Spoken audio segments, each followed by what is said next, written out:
podcast on a cold Wednesday night in St. Louis. I'd like to welcome on board Yes. Joe Davis is also alongside and live from sunny Phoenix, Arizona. Howard Balzer. What's up, Howard? Yeah, it's not cold here. I can tell you that. So, but weather's beautiful. Well, This is the time of year that we everybody got a lot loves of to things to be. talk about tonight. Let's hit it then. Howard, we got a lot to talk about.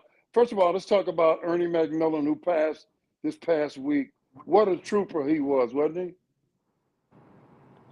he? He really was. I've talked to several people about him. I'm going to be doing a story on the website I do content for because it seems like a lot of people don't even know that this happened about 9 days ago. And it was interesting, Tuna. I spoke to Dan Deerdorf, and he was saying, "I can't believe there's been nothing in the Post-Dispatch. It's been crazy." And I was told that his family didn't even do an obit. And so I told Dan that. Let me interrupt you real quick. I'm gonna tell you the reason why. And I know this for a fact, because Jim Hannafin told me this years ago. Ernie hated publicity with a passion. He hated and I'm sure Eric, his son, and his new wife probably said, "Don't say anything. Let's keep Ernie the way it was."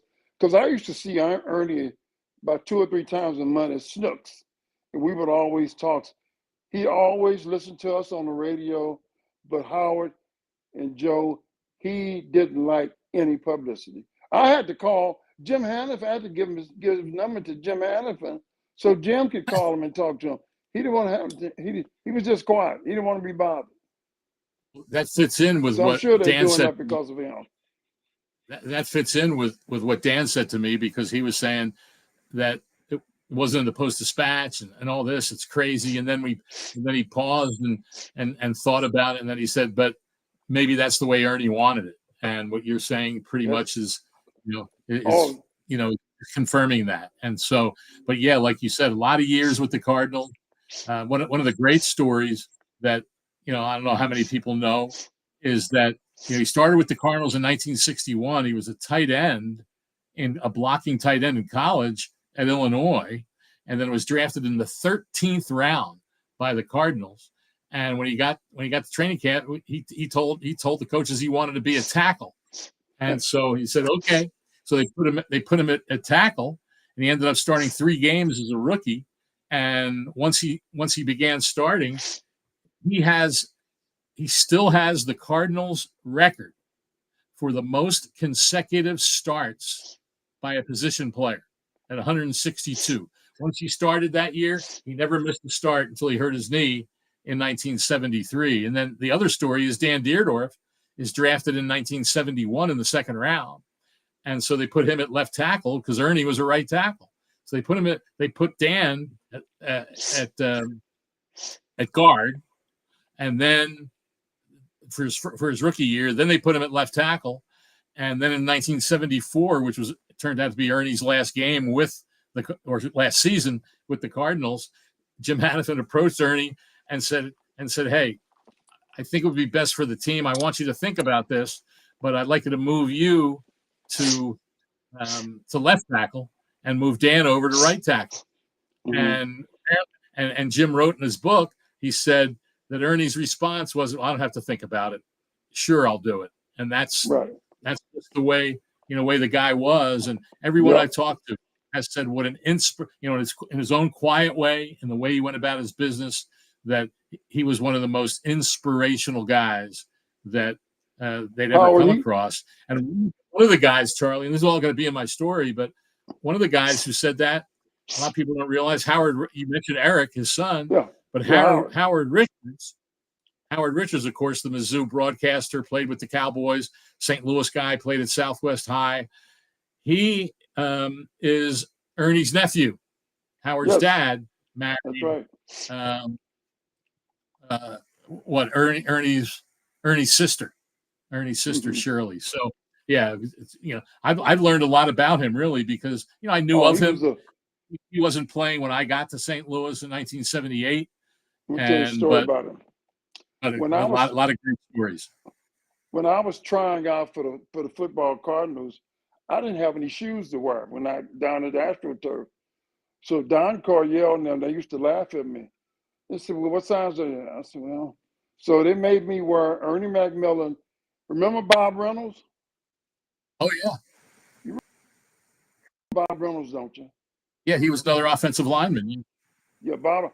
That's who shoes I wore to run the 40-yard dash. Right, and their shoes were like a half size too big for me, but I ran in them and they didn't care. But I'm gonna tell you something. Every time I saw Ernie, I guess for the past 10 years, he said he would listen to me on Frank Cusimano's show with the slop every Friday morning religiously. When I walked in the grocery store, we would talk. But he was a big guy. Howard, he didn't weigh past 2 years, 220, 230 pounds. He looked like a totally different guy. But he didn't want to be bothered with nothing with sports. He didn't want to. I had to persuade him to let me give him Jim Hanifen's for me to give Jim Hanifin his phone number. He didn't want to talk to anybody. He was a unique cat, man, unbelievable guy. That's what everybody says, and I've been working on the story for the last couple of days.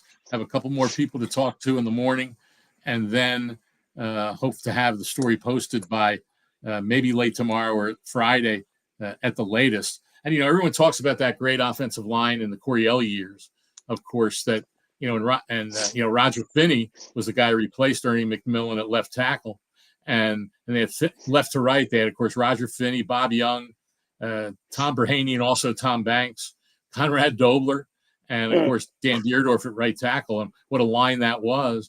But in 1967, the line that consisted of Ernie and Ken Gray, three of the guys on that line, and Ken Gray, right, and I think and Bob DeMarco, who was the center.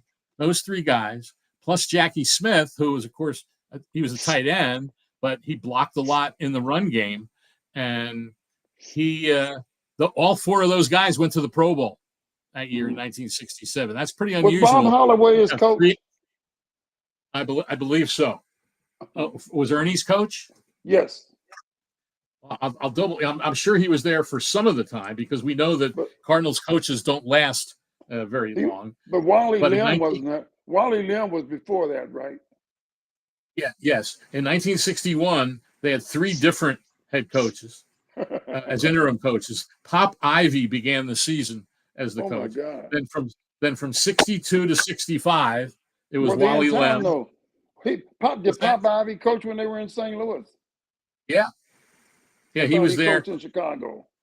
He was with the Cardinals from let me get this back here, from 58 to 61. I think he only coached in Chicago. I know you know better than I do. Well, it says 60 and 61, so that would have been when they moved to St. Louis. Right. Then 62 to 65 was Wally Lim. 66 to 70 was Charlie Winter.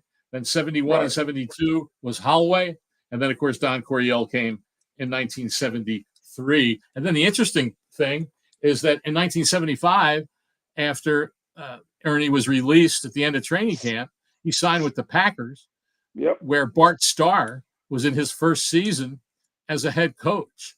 And he started 11 games with the Packers. That ended up being his last game in the NFL. And then 2 years later, he joined Bart Starr's staff as the offensive line coach there and was there until Bart Starr was fired in the early 80s. You need to talk to Johnny Rowland. He's got some hell of a stories. He's on my list for tomorrow to call. I'm going to, no matter what, and I know he may not like it, I'm going to call Dan Caesar anyway because Dan doesn't know. I know he put a clip, but knowing Ernie, I'm not going to say anything to anybody. I'm going to leave it alone. Don't tell Dan because I want my story to be the first one written about. All right, I'll leave it alone. You can tell Dan after my story appears. Hey, Howard and Joe, if you have anything to say, I want to get to this Azure story with Trevor Lawrence. Out here. Yeah, because Tom Brady's come out almost defending the guy, and I'm almost defending him too. Now, what are they going to – a quarterback – they protect the quarterback by telling him he can slide, which is what he did. Now, if this guy hadn't been warned 7 other times, do you think they would have suspended him for 3 games? Probably not. And what Tom Brady was saying was that, and I'm sure he wouldn't have said this when he was playing, but no, he didn't. but of course he didn't run that much anyway. But Tom Brady said that they should ban quarterbacks from being able to slide and give themselves up. Well, that I think we wouldn't have too many quarterbacks playing if something like that happened. And see, one of the issues with the slide is that we see a lot of these bang bang plays in football where a guy is coming full speed, a defensive player is coming full speed at the quarterback. He doesn't know what that guy is going to do, and then all of a sudden he goes into a slide, and sometimes it's hard to stop. And then the other thing is when you slide, most of your body is on the ground, but your head is above the ground. That's and right. If you're a taller guy like Trevor Lawrence, your head can be a couple feet above the ground. Now, what Shahir did, which he didn't hit him in the head with his helmet. Well, it's the head or the neck area, and he hit it with his forearm. And you can't hit a guy in that when he's sliding with any part of your body in the head or neck area. And that's what it comes down to. And he issued an apology the next day and said that he went into a slide late. And then the league also noted that, like you pointed out, that there were previous incidents with him. There was stuff happened when the brawl occurred. And then at one point he pulled a guy down by his face mask. And then there was a second little, fight that happened after it seemed to have calmed down. So they pointed out all those things for the 3-game suspension. But then yesterday, Nick Caserio, the Texans general manager, just came out and ripped not so much the suspension, but the way they characterized him as being unsportsmanlike. And the way he plays, it doesn't belong in the game. And he really he actually used, the word, he used the BS word in his press conference. And I'm glad he did. I'm going to be very interested, Charlie, because he's appealing it. There's no urgency on the appeal because I'm fairly certain the Texans have a bye this week. And so they have some time to look at this. But what happens a lot of times with suspensions is that the person issuing the suspension that's working for the NFL will do it a little more harsh than maybe it could end up being to give the appeals officer room to reduce it. Because what happened several times, a few years ago, is they suspend a guy for a game, and then after the appeal, they'd eliminate the suspension. Well, then they started suspending guys for 2 games, so that if someone wanted to reduce it, they'd reduce it to 1, and he'd still be suspended. So I'm going to be very curious what the appeals officers do, whether they reduce it from the 3. I don't think they'll eliminate it entirely, but I wouldn't be surprised if they reduce it. Howard, my question is: Have you ever seen the NFL? Have you ever seen the NFL go after a player like this? They basically said his actions on the field are detrimental to the league, and we've seen players do a lot of things off the field, and the NFL will call them out for their actions off the field, but they don't really attack the person or the player. And it seems like they really went out their way this time to do that. And that's what Caserio really objected to. The way they made him out to be this almost like an evil guy. And he said that is not this player. And the unfortunate thing, of course, is that he's gotten all kinds of hate mail and hate stuff. And of course, being whatever his nationality is, I'm not totally sure, but with his name, he's either Muslim or whatever. He's gotten, hate speech and stuff directed at him. Again, it just shows how insane a lot of people are that are out there. And what happened to the players? Anyway, what happened to the players? To answer your question, what happened to the? Well, I mean, he's filing his appeal. I haven't heard a beep out of it. Well, they're the ones that help with the. They're the ones that help with the appeal, and they want to tread a little bit lightly when it comes to these things, because they have to maintain a good relationship with the league, and so we'll see what happens with with the suspension. And I like I said, I see something in the chat saying that he should be suspended, should not have touched him because he gave himself up. Well, yeah, he gave himself up, but a lot of times these guys give themselves up, and the defender isn't that far from him, and they're running full speed. Right. And so, it's pretty, and it doesn't say you can't touch the guy. It's just that you can't hit him in the neck, the head or the neck area with any part of your body. My guest tonight, of course, is Howard Balzer, NFL Hall of Fame voter, live. Yeah, Howard, what's going on with the contributors committee? And were there anybody that you think that was snubbed that didn't make it into the semifinalists for the contributors committee? The announcement was made yesterday of the coach finalist, the contributor finalist, and the three senior finalists. And a lot of people believe in. I'm surprised it's taken Robert Kraft this long. I don't know if it has to do with people. Some people maybe on the committee think with the cheating that went on with the Patriots. Some people think it might be, for that crazy situation with the massage parlor in Florida several years ago. But for what the guy's done, he deserves to be in the Hall of Fame, and I think he will be at some point. But the committee didn't support him, and they nominated as a finalist this guy named Ralph Hay, who there's an award named after by the Hall of Fame called the Ralph Hay Pioneer Award. It's not given every year, but it's given to people who have done pioneering type of things. And he was the guy that founded the National Football League. And so some would say, well, then why did it take 100? That was 1920. Why did it take 104 years for this to happen? But it did, and he's the finalist. He still has to, survive the vote of the full committee in January. The coach finalist this year is Mike Holmgren, and then three finalists. I know we've talked about O.J. Anderson before. Not only did he not make the final three, but he did not make the final nine. But there weren't any running backs in the final nine. I mean, a lot of people thought Roger Craig had a good shot this year, and he didn't even make the final nine. And the final three are Sterling Sharp and I talked to Frank a little bit, and Maxie Baughan, who played for the Eagles back in the 60s. I think he played 10 years and was in the Pro Bowl 9 times, and that's when the Pro Bowl meant something. And then the one that a lot of people are going to be talking about is a guy named Jim Tyre, who played for the Chiefs, and most people acknowledge, and certainly a lot of his years were in the AFL, but what the heck, Art Shell got in, Gene Upshaw got in, other offensive linemen from the American Football League have gotten in. Most people acknowledge that he was one of the best left tackles that ever played the sport, and he did play into the 70s after the merger and playing for the Chiefs.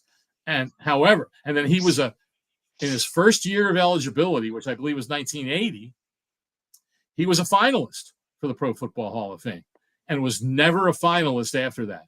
And the reason probably was that on a dark night in pretty sure it was 1981, Jim Tyre murdered his wife, and then turned the gun on himself and killed himself.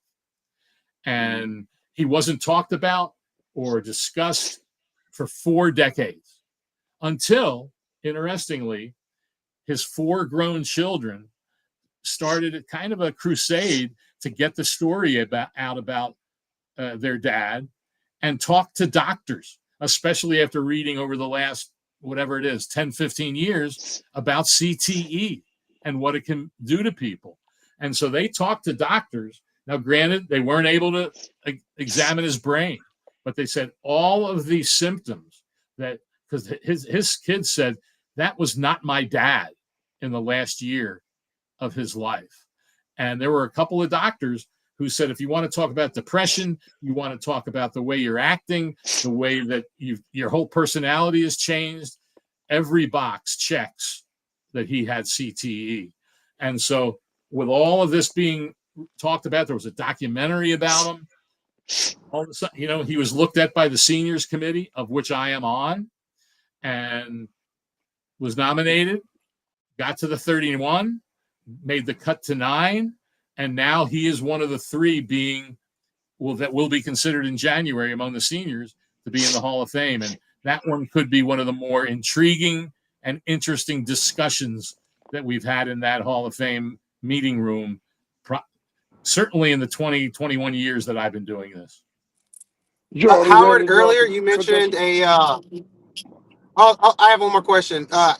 Howard, you mentioned the Pioneer Award for pioneers in the sport. So it just popped in my head. Is there in the NFL? Is there like a unison thought on who was the first scramble quarterback, or who would be the pioneer for a scrambling quarterback? Since we have so many now. That's an interesting question. I think that the award was more for things that someone did, like, and I don't have the list in front of me of others who have won the award, but a scrambling quarterback is just a guy who's running around. I don't know if there's a pioneering aspect to it. It definitely changed the game. There's no doubt about it. You could say that when one of the Gogolaks, I'm trying to remember which brother it was, one of the Gogolaks was one of the first soccer-style kicker in the NFL. And obviously that changed the game forever. I don't know if that's a true pioneer, but some might argue that it is. And so, but mostly it's done for people who make I think Paul Brown with a lot of the things that he brought to the sport. But it's interesting that to think that maybe that those type of things could be considered pioneering. I mean, is the West Coast offense, should Bill Walsh be considered a pioneer with the offense he brought to the NFL? I'm not sure about that, but it's an interesting discussion. All right, let's talk about our predictions. You ready, Joe? Yeah, we got to go through the picks first before we play the music. Yep. Last week, Tuna, you lost again. Hate to say that, but you went with the 49ers, and boy, oh boy, I don't know that anybody will pick the 49ers to do much the rest of this season with the way they've been hit by injuries. Joe got a win with the Bears. It almost pulled off a win. I didn't know it was going to snow over the Lions. I didn't know it was going to snow. Yeah, maybe if it hadn't snowed, it would have been 35-21 instead of 35-10. And then I went with the Raiders, who once again the Chiefs were. Here's an amazing stat, guys. The Chiefs this year, they're 11-1 right now. 9 of their wins have been one-score games, and dating back to last season, they have won 14 consecutive one-score games. Pretty incredible. So anyway, that was last week. This week we have 3 home teams. Okay. We have 3 home teams that are H-bomb eligible, which is 6.5 points or more, and it's Pittsburgh, the Steelers 6.5 over the Browns, the Eagles are 12.5 over the Panthers, and the Buccaneers 6.5 over the Raiders. So there are our 3 games for the H-bomb in week 14. You want to go first, Joe? Who are the Panthers playing? The Eagles. That's what I thought. Whoa. Yeah, I'm dropping the bomb on the Eagles. I think if you look at the Panthers, the last 3 weeks they've played games in overtime. They've had a lot of close games since Bryce Young has came back. I think Bryce Young's looked pretty good. Chuba Hubbard and them being able to run the ball has been pretty nice too. So I think the Eagles have been looking really good. That offense has been looking really good, run the ball. But I think the Panthers are a better team than people think, and that record looks. So I'm going to drop the bomb on the Eagles. See, what do you got? I can't drop the ball on the same team, so I'm going to have to go with the Raiders. I'm going to go with the Raiders game. That's not bad. No, it's not bad at all. Because I think I would go with but Pittsburgh. Most of the time they play close games, and the Browns, if Jameis Winston doesn't throw interceptions, the Browns have been playing pretty good football since Jameis Winston became their quarterback. So I think they might give him a game, but you could easily lose by 7, still play well, and lose by by 1 touchdown. So cue the music, Joe. And what I usually do when I can't hear the music. It's playing. It's definitely playing. A little longer. What I usually do I'll try to make it longer. Go ahead, Howard. All right, what I usually do when I look up the lines and write them down for the picks, what I usually do is it doesn't happen every week, but sometimes a game will hit me. I said that's the one. As soon as I see that line, and I usually don't look this up until today, and then I'll see a couple others. Oh, that one's not bad. But in the past, I've gone away from my first thought, and that's when I've lost. So okay, who you got? With the bomb music is played, and I'm like Tuna though. A lot of times I don't like to pick the same game as everybody else, but when there's only 3, I could make a case for dropping it on the Steelers. But I'm going with Joe again. That's the game that hit me. I said Panther, man. Like Joe said, Bryce Young's playing well. Good. Yeah, he is. And I tweeted something Sunday. By all rights, he should have won the game, and the defense. Yeah. Heck, the Bucs got the ball with 30 seconds left or something after the Panthers took the lead, and were still able to get in position for a tying field goal. But I tweeted and said, "This is just another example of our microwave society, where everyone wants to make instant evaluations."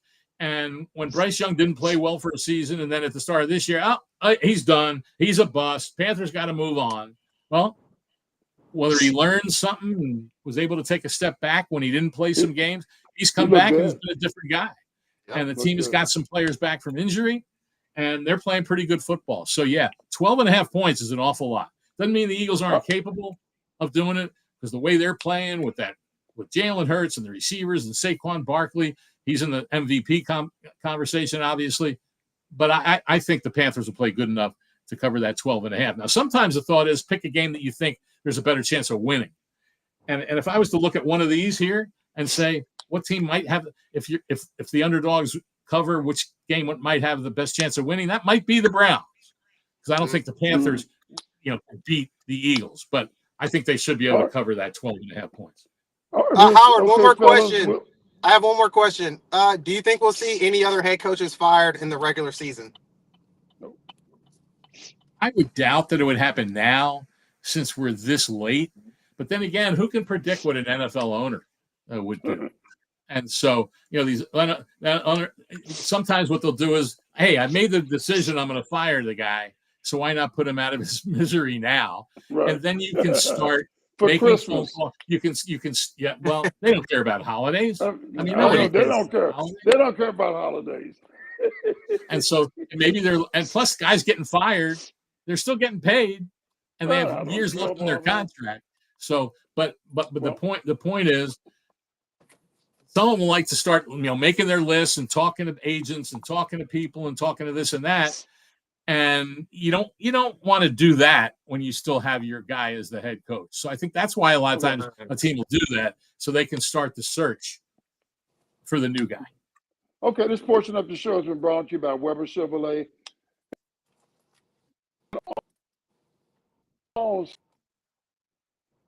So